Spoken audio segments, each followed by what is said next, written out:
All right, let's just dive right into this explainer. You know that feeling where you're just constantly running on empty, like there's absolutely zero gas left in the tank? We live in an era that demands so much from us. We're connected 24/7, bombarded with breaking news every 5 seconds, and somehow expected to juggle it all effortlessly. Honestly, it is no wonder burnout and anxiety are skyrocketing. But today, we're going to break down some highly effective, totally science-backed strategies from the text to help you build some real, lasting mental wellness. But before we start throwing data at you, we really need to anchor on this one crucial idea. Your struggles, they're a completely normal reaction to a totally abnormal world. Mental health challenges are not character flaws, guys. They're deeply human experiences shaped by our biology, our environment, and our circumstances. The very first step to feeling better is simply giving yourself permission to acknowledge what you're feeling without any of the judgment.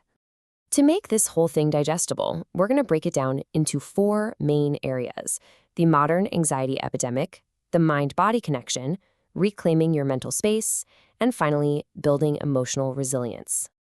Let's kick things off with Section 1, the modern anxiety epidemic. What is actually going on here?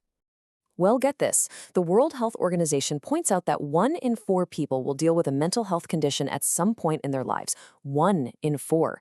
So if you are struggling right now, you are literally not alone.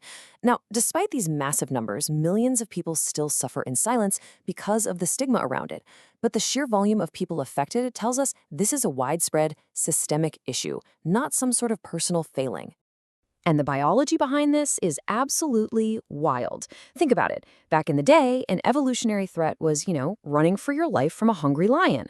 Today, a modern threat is getting a really stressful email from your boss. But here's the kicker. Our ancient brains just haven't caught up to modern society.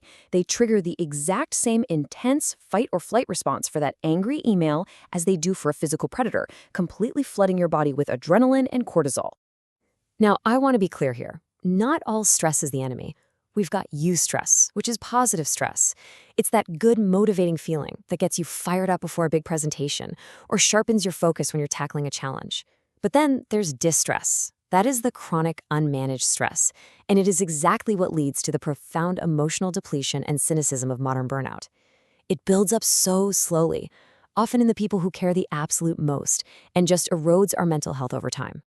Moving right along to Section 2, the mind-body connection. This is where we see that your body really does keep the score.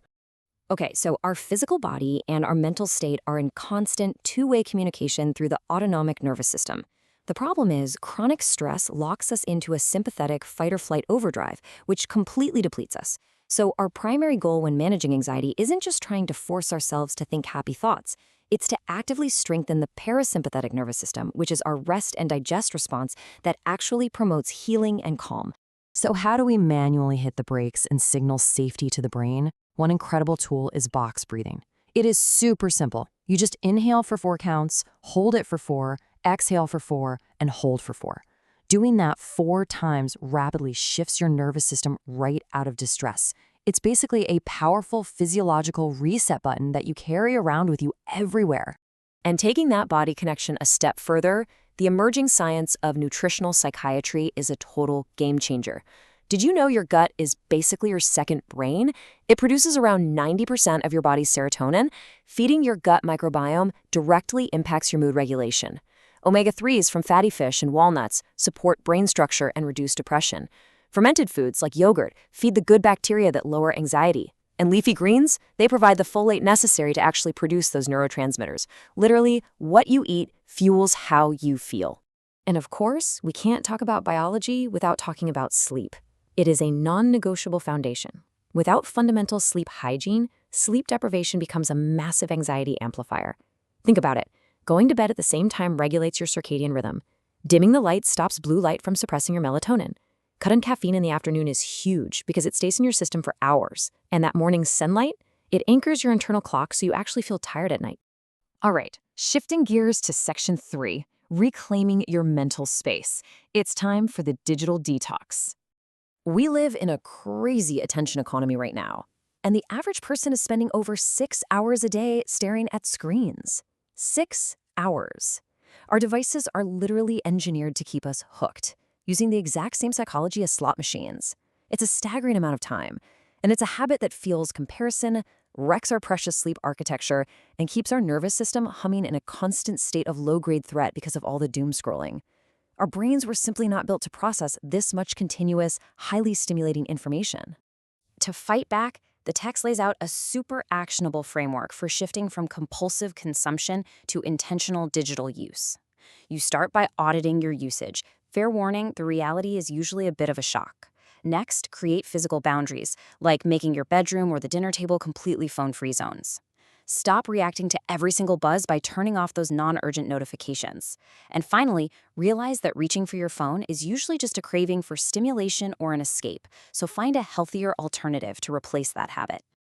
Okay, let's bring it home with Section 4, Building Emotional Resilience.